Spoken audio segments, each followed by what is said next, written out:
Welcome to our YouTube channel. आज के इस वीडियो में हम हिमाचल प्रदेश जीके के क्वेश्चन डिस्कस करेंगे। आई होप आप लोगों को ये सेशन पसंद आएगा। तो क्वेश्चन नंबर 1 देखिए, Himachal Pradesh constitutes its first finance commission in. Himachal Pradesh के द्वारा अपना पहला जो वित्त आयोग वो कब गठित किया गया था? तो इसका आपका राइट आंसर ऑप्शन ए 1994 को हिमाचल प्रदेश ने फर्स्ट फाइनेंस कमीशन बनाया था। अगर स्टेट फाइनेंस कमीशन की बात करें तो जो फाइनेंस कमीशन होता है वो आपकी कॉन्स्टिट्यूशनल बॉडी होता है और कौन से आर्टिकल में आता है 280। और अभी स्टेट में कौन से नंबर का फाइनेंस कमीशन लागू हुआ है? तो 7वें नंबर का, जिसके जो चेयरमैन है वो कौन है? श्री नंदलाल जी।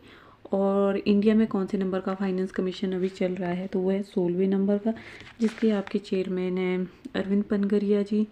और जो फाइनेंस कमीशन ऑफ इंडिया की जो स्थापना हुई है वो हुई है 1951 में। और जो मिनिस्टर ऑफ फाइनेंस है इंडिया की, उनका नाम है श्रीमती निर्मला सीतारमन। तो फिर नेक्स्ट क्वेश्चन देखते हैं, which is the only broad gauge railway line in Himachal Pradesh. तो इसमें आपसे पूछ रहे हैं कि हिमाचल प्रदेश की only broad gauge railway line कौन सी है? तो इसका आपका राइट आंसर है ऑप्शन डी, नंगल ऊना चड़रू। ये जो रेलवे लाइन है आपकी कैसी है? ब्रॉड गेज है, एकमात्र ब्रॉड गेज लाइन है ये। इसका जो इनॉग्रेशन हुआ था वो हुआ था 1991 में। और हिमाचल में जो रेलवे लाइन है, मेनली 3 रेलवे लाइन है। एक तो आपकी ये होगी नंगल ऊना चड़रू, और उसके बाद है फिर जोगिंदरनगर पठानकोट रेलवे लाइन आपकी, जो आपकी कैसी है? नैरो गेज है। और ये बननी स्टार्ट हुई थी आपकी 1926 में। और इस पर पहली ट्रेन जो चली थी वो 1929 में चली। ये लॉन्ग है आपकी 113 किलोमीटर। और इस जो ये रेलवे लाइन है जोगिंदरनगर पठानकोट, इसको जाना जाता है आपके कांगड़ा वैली के नाम से भी जाना जाता है। और जो गजखड्ड है वो सबसे लंबा नैरो गेज पुल है भारत का, जो इस रेलवे लाइन पर बना हुआ है। किस पे? जोगिंदरनगर पठानकोट।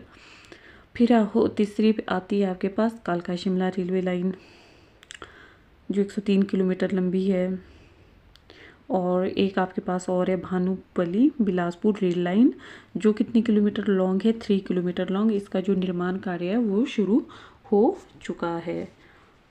तो ये हो गया आपके रेलवे लाइन से रिलेटेड क्वेश्चंस। और नेक्स्ट क्वेश्चन देखिए, in gram panchayat elections how many seats are reserve for women.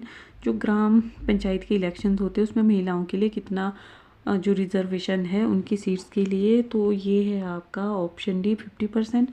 पहले ये कितना था? 33%। प्रदेश में सबसे पहले जो पंचायतों की जो स्थापना पंचायत अधिनियम 1952 के अंतर्गत की गई थी। तो हिमाचल प्रदेश जो पंचायती राज अधिनियम उसको कब पारित किया गया? 1993 में। वर्तमान में हिमाचल प्रदेश में टोटल कितनी पंचायतें हैं? तो टोटल है 3615 पंचायतें। और हिमाचल प्रदेश में किस प्रकार की जो पंचायती राज व्यवस्था है वो है त्रिस्तरीय। फिर नेक्स्ट क्वेश्चन देखिए, question number 4, who is the writer of the famous story. उसने कहा था, ये जो फेमस स्टोरी है उसने कहा था इसके जो लेखक है वो कौन है? तो इसमें आपका right answer option A, Chandradhar Sharma Guleri. इसके अलावा इनकी जो बाकी जो रचनाएं हैं, तो जैसे बुद्ध का कांटा होगी, सुखमय जीवन, हीरे का हार, घंटा घर, ये सारी चंद्रधर शर्मा जो गुलेरी है इनकी रचनाएं हैं। और जो पहला चंद्रधर शर्मा गुलेरी जो अवार्ड है वो 1986 में दिया गया था। किसको दिया गया था? श्री केशव को। यहाँ ऑप्शन में आपके पास बाबा कांशीराम भी है। तो जो बाबा कांशीराम, इनको जो पहाड़ी गांधी का खिताब वो किसने दिया था? इनको पहाड़ी गांधी का आपके खिताब दिया था पंडित जवाहरलाल नेहरू ने। और जो सरोजनी नायडू है इन्होंने इनको पहाड़ी बुलबुल कहकर पुकारा था। और इन्होंने प्रण लिया था कि ये आज़ादी तक काले कपड़े ही पहनेंगे। और यहाँ ऑप्शन में वाई एस परमार भी है। तो जो वाई एस परमार है वो हिमाचल प्रदेश के कौन थे? प्रथम मुख्यमंत्री थे। और इनका जो जन्म हुआ था वो बागथन सिरमौर में हुआ था। ये हिमाचल प्रदेश में कितने बार मंत्री रहे? 4 बार मुख्यमंत्री रहे हिमाचल प्रदेश के। देन नेक्स्ट क्वेश्चन आपके पास, what is the approximate height of Chandra Tal lake situated in Lahaul and Spiti. तो ये जो चंद्रताल लेक है जो आपके स्थित है लाहौल एंड स्पीति में, इसकी अप्रोक्सीमेट हाइट कितनी है? तो ये है आपकी ऑप्शन ए 4270 मीटर के एल्टीट्यूड पर स्थित है। कहाँ स्थित है ये? आपके लाहौल स्पीति में। और इसको आपके इस लेक को लोहित सरोवर के नाम से भी जाना जाता है। तो लेक से रिलेटेड काफ़ी सारे क्वेश्चन हमने अपने प्रीवियस वीडियो में बहुत बार डिस्कस कर लिए हैं, तो इस क्वेश्चन में हम इतना ही डिस्कस करेंगे। Then next question, how many members were there in the legislative assembly constituted for Himachal Pradesh in 1952। तो हिमाचल प्रदेश की जो लेजिस्लेटिव असेंबली है जो 1952 में बनी थी, तो उसमें कितने मेंबर है जो इलेक्ट हुए थे? तो ये आपके थे 36, और इसमें 24 सीटों पर आप किसको बहुमत मिला था? कांग्रेस को मिला था। और जो आपके डॉक्टर यशवंत सिंह परमार है वो 24 मार्च 1952 को आपके जो हिमाचल प्रदेश के पहले मुख्यमंत्री बने थे। इस वक्त जो प्रदेश में कितने विधानसभा निर्वाचन क्षेत्र है? 68 है, जिसमें से आपके 20 जो सीट्स है वो आरक्षित है, और जो 17 है वो आपके एससी विधानसभा क्षेत्र है, 3 आपके एसटी विधानसभा क्षेत्र है, और सबसे ज़्यादा जो विधानसभा निर्वाचन क्षेत्र है वो आपके कहाँ पर है? कांगड़ा में। कितने हैं वहाँ पे? 15। किन्नौर और जो लाहौल स्पीति में आपके एक विधानसभा निर्वाचन क्षेत्र है जो कि रिजर्व है किसके लिए? एसटी के लिए। फिर नेक्स्ट क्वेश्चन आता है आपके पास question number 7, find out the incorrect pair. इसमें आपने जो इनकोरेक्ट है उसको फाइंड आउट करना है। तो यहाँ आपके पास ऑप्शन में पहले दिया आपका चंबा, तो रिवर जो रावी रिवर है वो आपकी क्या चंबा में फ्लो करती है? तो ये आपका सही है, क्योंकि जो रावी है वो चंबा में एंटर करती है बलौज एक नामक स्थान से, और ये खैरी स्थान पे चंबा को छोड़कर कहाँ जाती है? जम्मू एंड कश्मीर में। और जो रावी है आपकी इसका ओरिजिन कहाँ से होता है? बड़ा बंगाल, कांगड़ा से। फिर आपके पास दिया है बिलासपुर, क्या बिलासपुर में आपके सतलुज फ्लो करती है? तो हाँ, क्योंकि सतलुज जो है बिलासपुर में आपके कसौल से बिलासपुर में प्रवेश करती है, और भाखड़ा जगह पर बिलासपुर को छोड़कर ये आपके कहाँ चली जाती है? पंजाब में। हमीरपुर में आपके ब्यास फ्लो करती है। फिर आपका कांगड़ा की कांगड़ा में क्या आपके बसपा जो रिवर है वो फ्लो करती है। तो ये आपका रॉन्ग है, क्योंकि कांगड़ा में आपकी रावी और जो व्यास रिवर है वो बहती है, और जो बसपा है ये आपकी किसकी सहायक रिवर है? सतलुज की। देन आपका क्वेश्चन नंबर 8 देखिए, which of the following statement are correct about Shimla कालका रेलवे लाइन?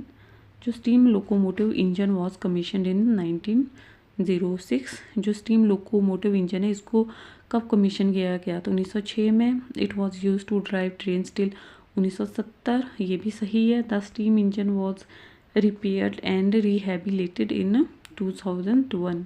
तो इसमें जो आपके ऑप्शन है, ऑप्शन बी, ऑप्शन सी, ये तीनों ही ऑप्शन इसमें बिल्कुल सही दी है। तो इसका जो राइट आंसर है ऑप्शन 4 है, ऑल ऑफ दीज। तो जो आपके कालका शिमला जो रेलवे लाइन है वो कितनी लॉन्ग है? 96 किलोमीटर लॉन्ग है। 1903 में इसका इनॉग्रेशन किया गया था, लॉर्ड कर्जन के द्वारा किया गया था। और इसमें टोटल कितनी टनल है? 103। और इसकी जो सबसे लंबी टनल है वो है बड़ोग, और इसके आपके चीफ जो इंजीनियर थे वो थे HS हरिंगटन। और इसको यूनेस्को की जो हेरिटेज लिस्ट में कब शामिल किया गया था? तो इसको शामिल किया गया था 2008 में। तो आपको यहाँ से कालका शिमला रेलवे लाइन के सारे जो क्वेश्चंस है वो आपने यहाँ से पढ़ लिए। Then question number 9, where is the crop fish seed form in Bilaspur district of Himachal Pradesh? Himachal प्रदेश के बिलासपुर जिले में कार्प जो मछली बीज फार्म कहाँ स्थित है? तो ये आपके स्थित है ऑप्शन है दियोली में। दियोली जो आपके घाघस बिलासपुर में है, और ये आपके अलीखड़ के किनारे स्थित है। अलीखड़ जो ट्राइब्यूटरी किसकी है? रिवर सतलुज की। और इसकी जो स्थापना हुई थी दियोली फिश फार्म की, ये हुई थी 1961-62 में। और जो दियोली फिश फार्म है आपका एशिया का सबसे बड़ा मत्स्य प्रजनन केंद्र है ये दियोली फिश फार्म। तो इस वीडियो का आज का जो लास्ट क्वेश्चन है वो है, विच of the following Raja of Kangra fail in love with the Gaddi girl? Kangra का वो कौन सा राजा था जो एक गद्दी लड़की के प्यार में पड़ गया? तो उन राजा का नाम था ऑप्शन सी राजा संसार चंद। ये जो राजा संसार चंद है 1765 में कांगड़ा के राजा बने। इनको एक गद्दन से प्यार हो गया, तो उस गद्दन का जो नाम था नोखू गद्दन। राजा संसार चंद को याद किया जाता है as a patron of the arts and the Kangra paintings. Gaddi जो आपके मेनली ये चंबा और कहाँ पे रहते हैं, चंबा और कांगड़ा में रहते हैं मेनली। ये चंबा में एक लोकगीत भी काफ़ी प्रचलित है, राजा संसार चंद और नोखू गदन के ऊपर। उस लोकगीत का क्या नाम है? राजा गदन लोकगीत। तो कौन से राजा थे वो जो एक गद्दी लड़की के प्यार में पड़ गए थे? तो वो थे कांगड़ा के राजा संसार चंद, जो कांगड़ा के बहुत प्रसिद्ध राजा थे। तो that's all guys, do like share and subscribe our YouTube channel.